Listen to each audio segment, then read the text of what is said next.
I thought it would be helpful to share why I'm sharing this. There's some curious depths to self-compassion practice, and I had they don't stop just because you've been practicing for a few years or decades, I should imagine. And it's a really good reminder. I know I've talked to you recently, and I'm sure a few other teachers have too, about really taking good care of yourself during practice.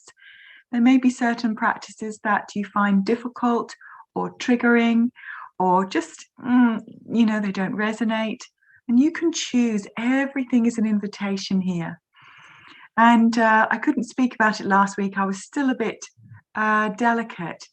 And last week in the Kind Mind Academy have a little morning practice group that I've been running for years, and the lovely Carol now supports this. And she led a beautiful practice where we're invited to consider who you would like to offer some compassion to. And I chose my mum because things are changing with her health. And I noticed that rather than this beautiful outpouring of love and joy that I wanted during my practice, I had the opposite. I just got upset. I just thought of everything that wasn't right about this situation, and I went into resistance of the situation. And so I noticed that I had to stop my practice. Now, I can honestly say this is probably one of the first times this has happened in all the years I've been practicing, but I thought it might be a really helpful experience to share, because one, it took me by surprise. Those of you that have studied the Mindful Self-Compassion course, we call this backdraft. Chris Germer talks about backdraft, when, we're opening the door to our heart and then perhaps all the old wounds and pain comes out. Well, this was an unexpected experience of backdraft because there was love and compassion for my mom, and yet what I did is I got in touch with the pain of the situation, and that overwhelmed me.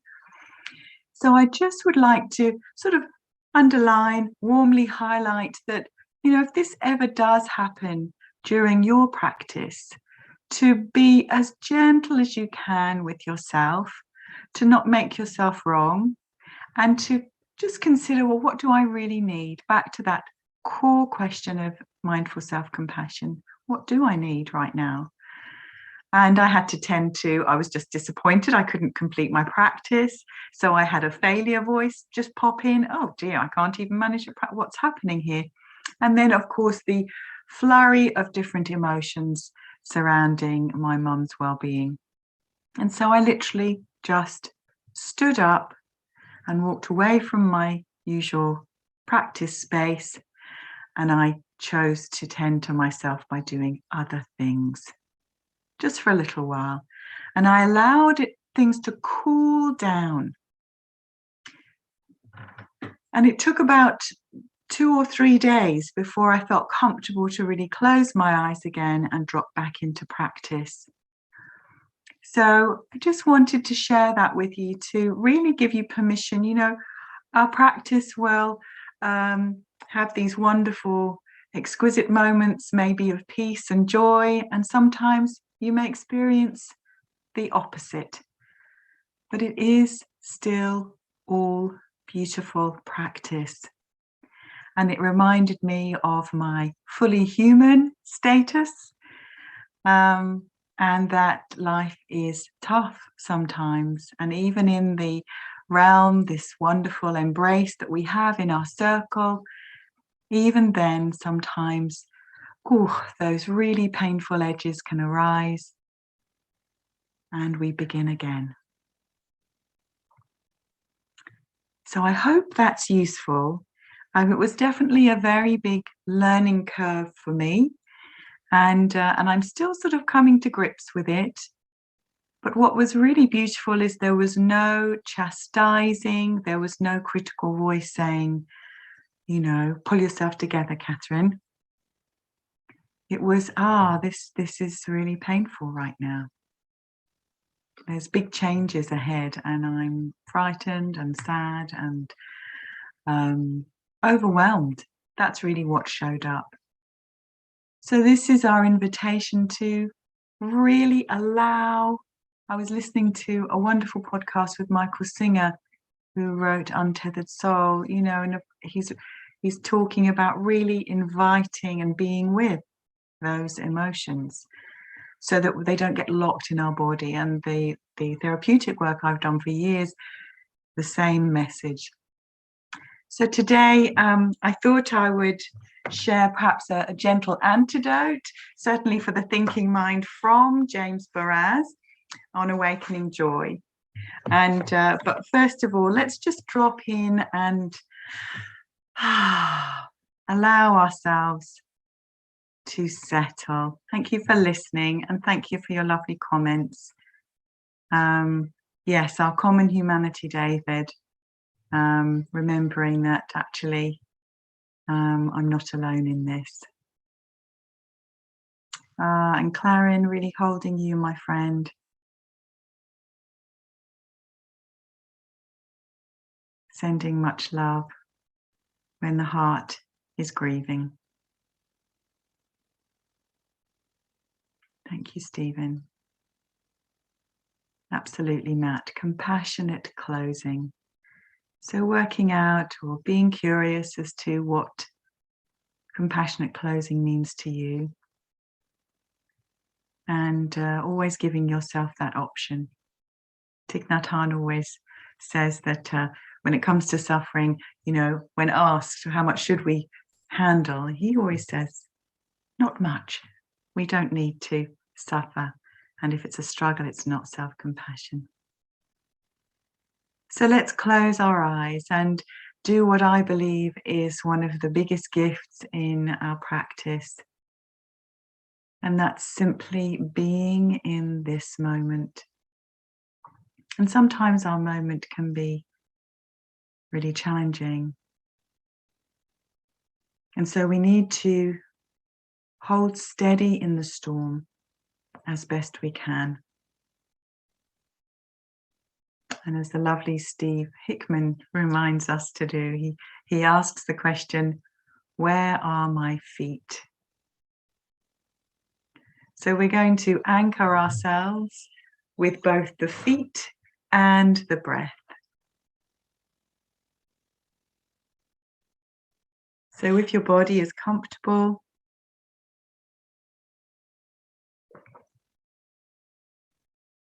and you feel ready,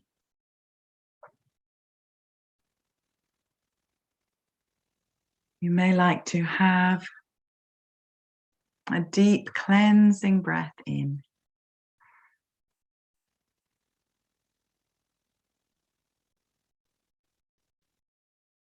And as you breathe out, maybe a gentle sigh.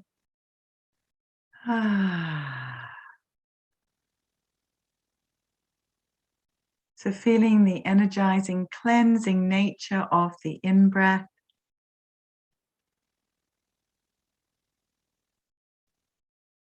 And that soothing, releasing nature of the out-breath.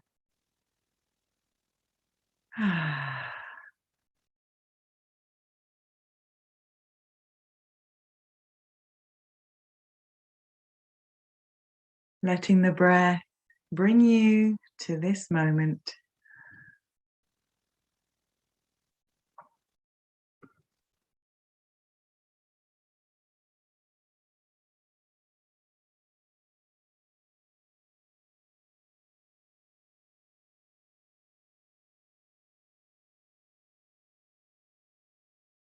And depending on how you're sitting, if your feet are connected to the floor, you may like to wiggle your toes, become aware of your feet.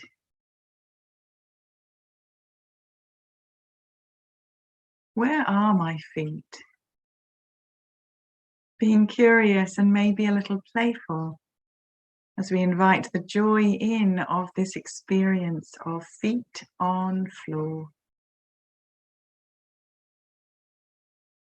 Very simple.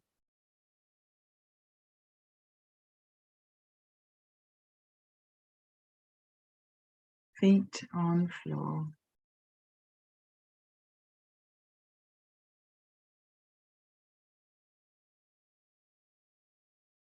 Connecting with the earth.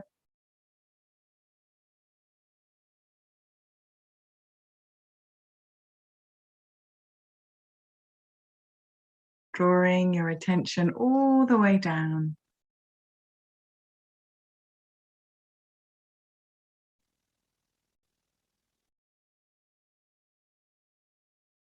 Noticing the soles of your feet.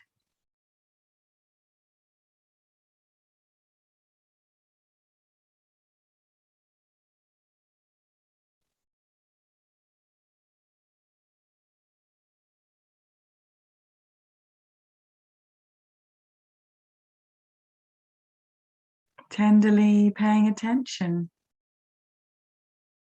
to the sensations in your feet.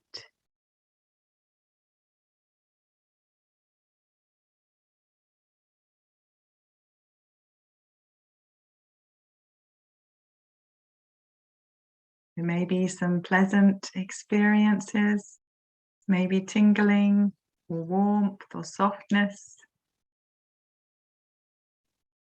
maybe unpleasant, a little tension or soreness.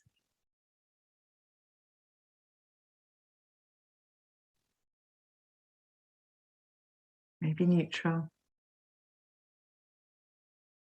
Simply bringing your gentle and compassionate curiosity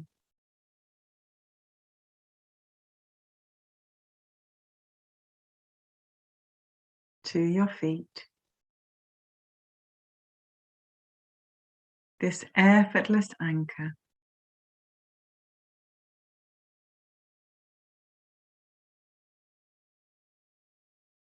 Grounding you, holding you steady.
And if you notice your mind has wandered, gently inviting that curious puppy mind back to the soles of your feet.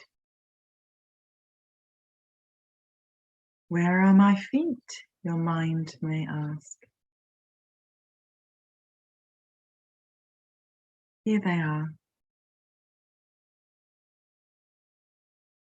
Connected and grounded.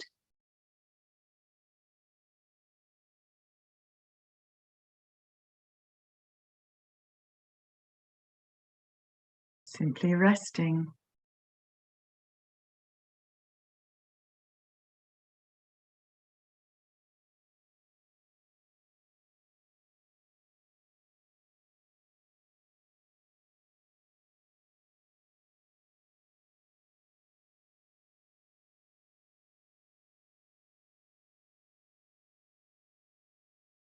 And from this place of steadiness,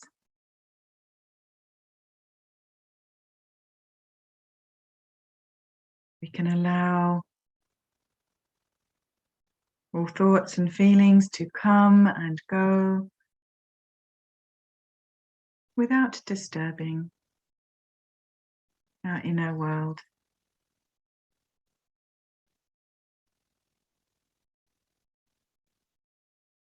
This way we keep our center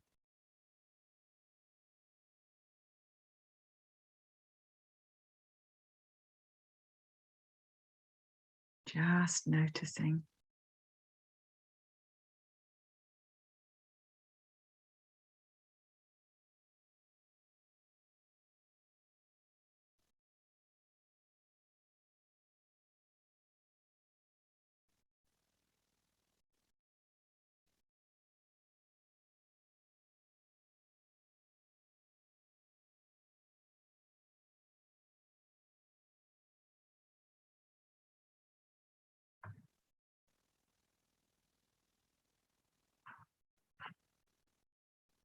And drawing in the simplicity of a mindful moment.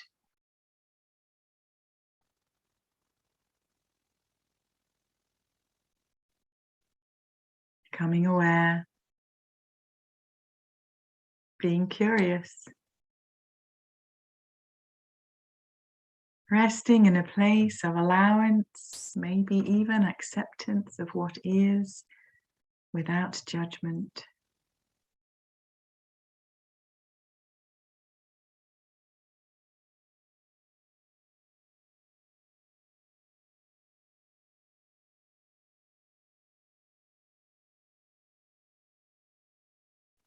Where are my feet?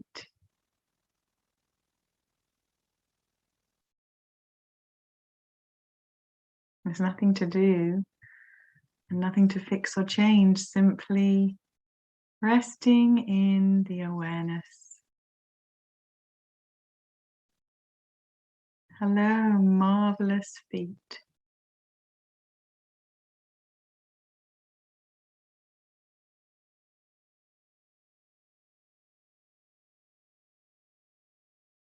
These hard-working,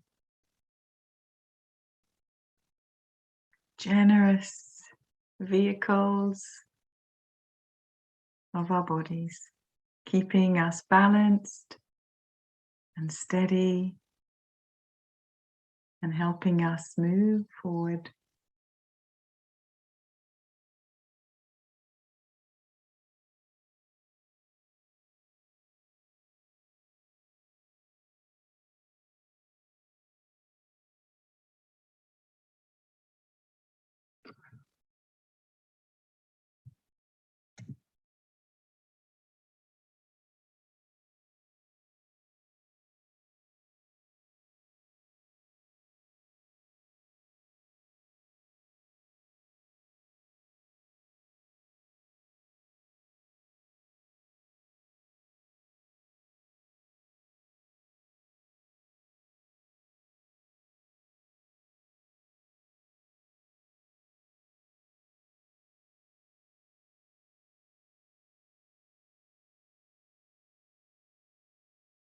Letting go of any need to have a particular outcome.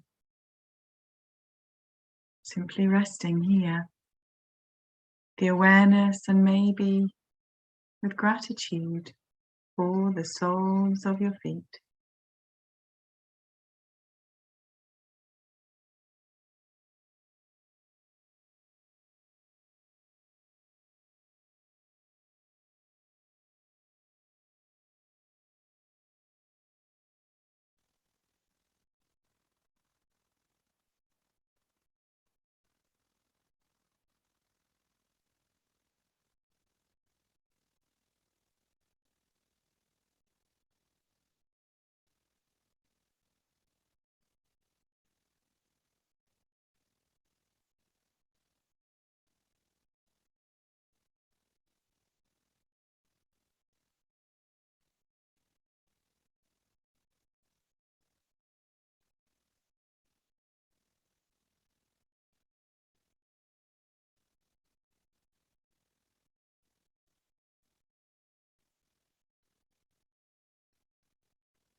And if you do notice any discomfort in your feet,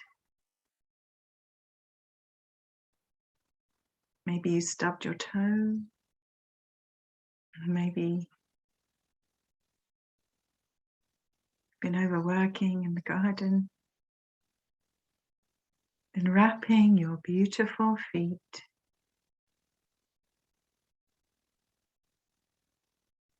in compassion and gratitude.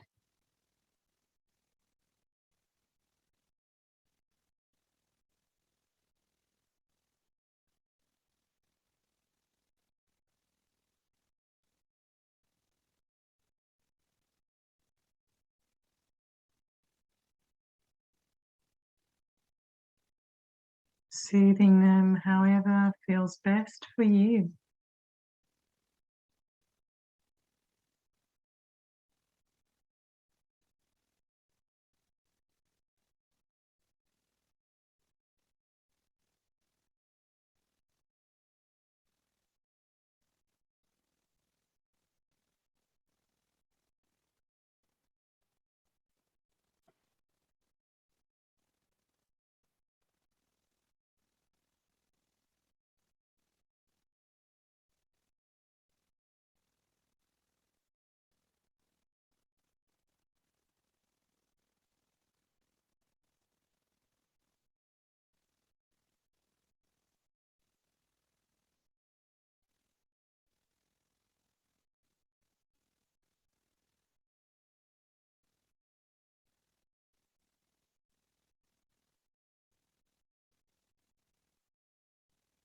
And you may enjoy returning to your breath if that feels good, and letting this be a vehicle to offer gratitude, compassion, love, appreciation for your feet.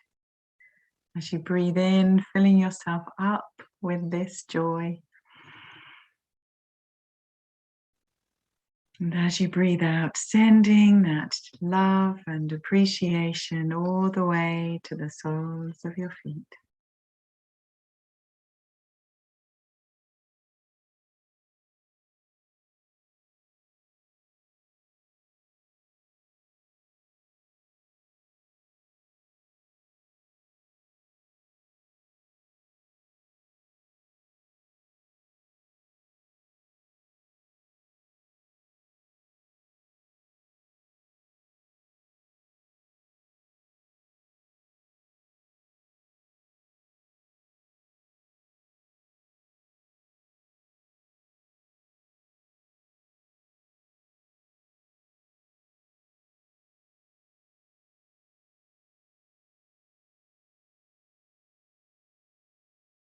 Letting your whole experience be easy.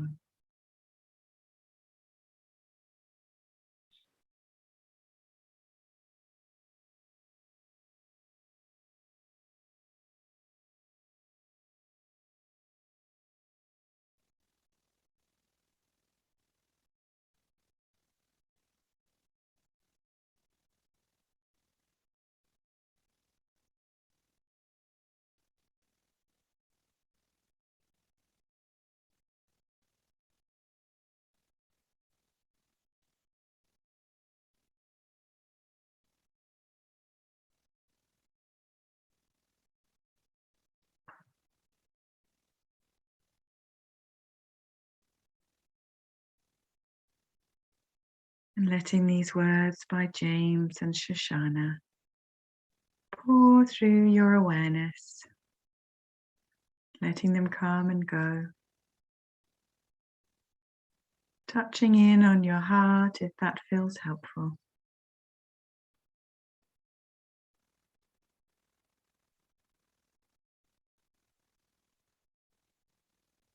Keeping perspective. When you're going through a hard time, the suffering might feel relentless, but often there are moments when the sun peeks through the clouds.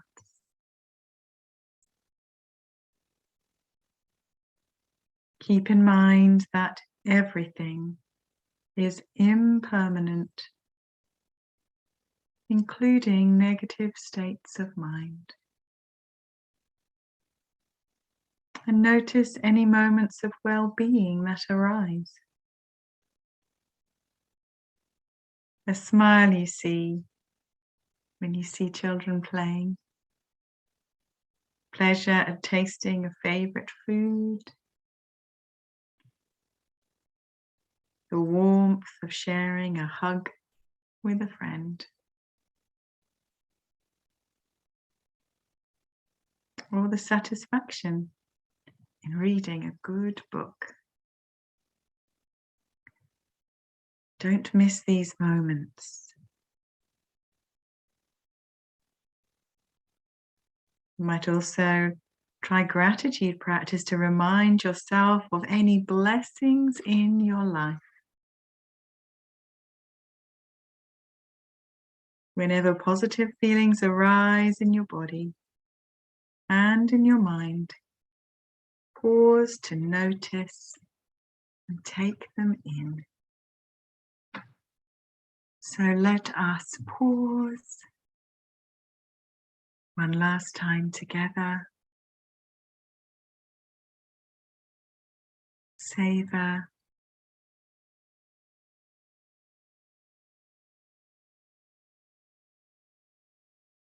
And cherish this moment just as it is.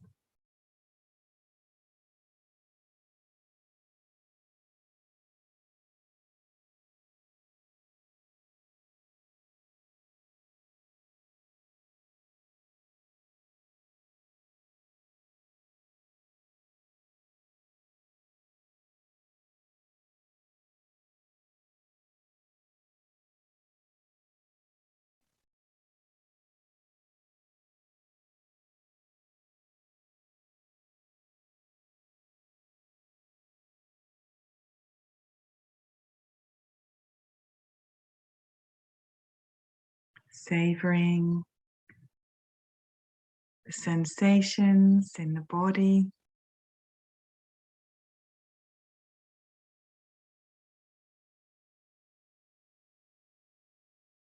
the emotions in the heart,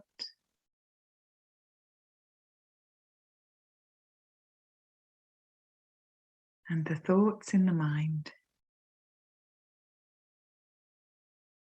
All part of our being fully human.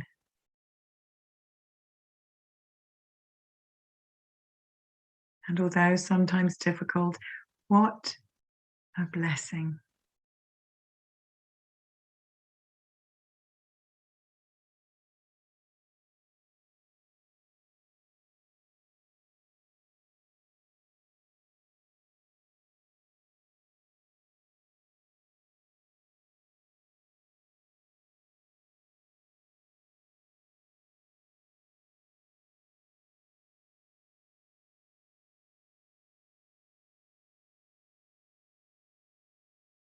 Resting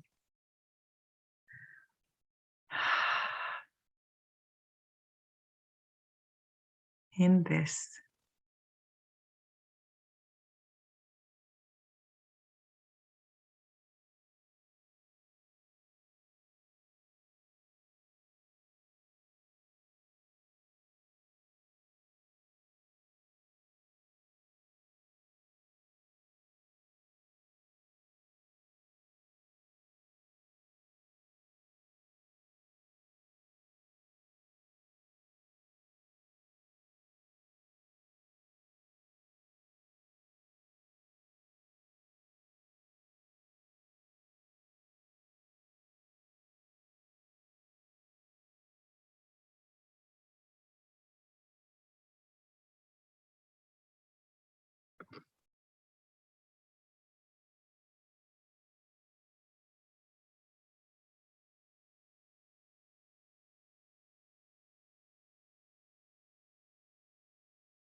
And if it feels right for you, you may like to place your hands over your heart now, if they're not already there, and really connecting with the blessing of your beautiful heart.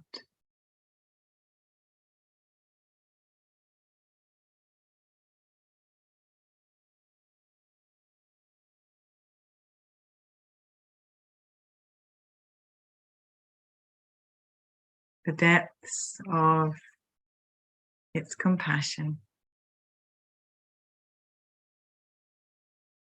and kindness and generosity, even in the hardest of times.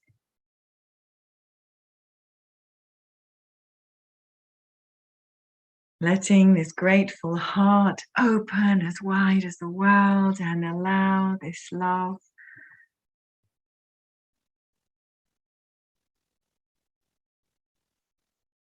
to pour out, filling your space, filling every cell in your body.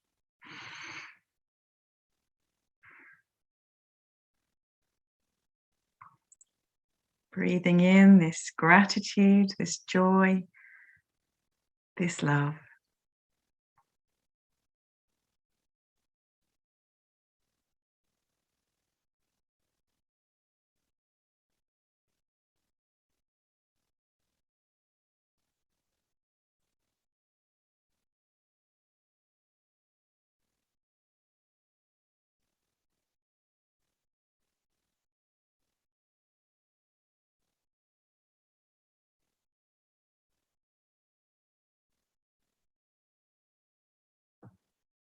It's gratitude that keeps the heart strong,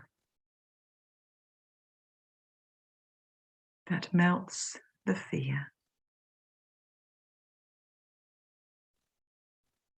that breaks the spell.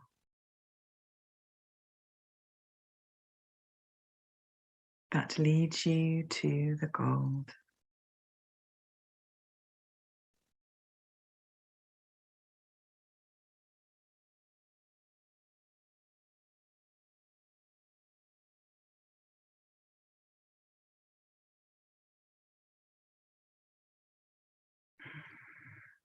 And so,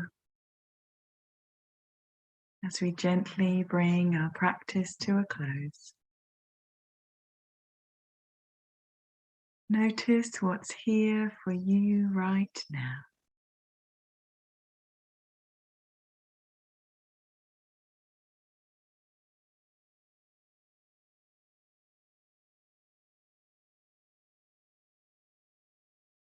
Giving yourself one last opportunity to notice, where are my feet? Know that they can carry you and keep you steady. And the breath will guide you one breath at a time.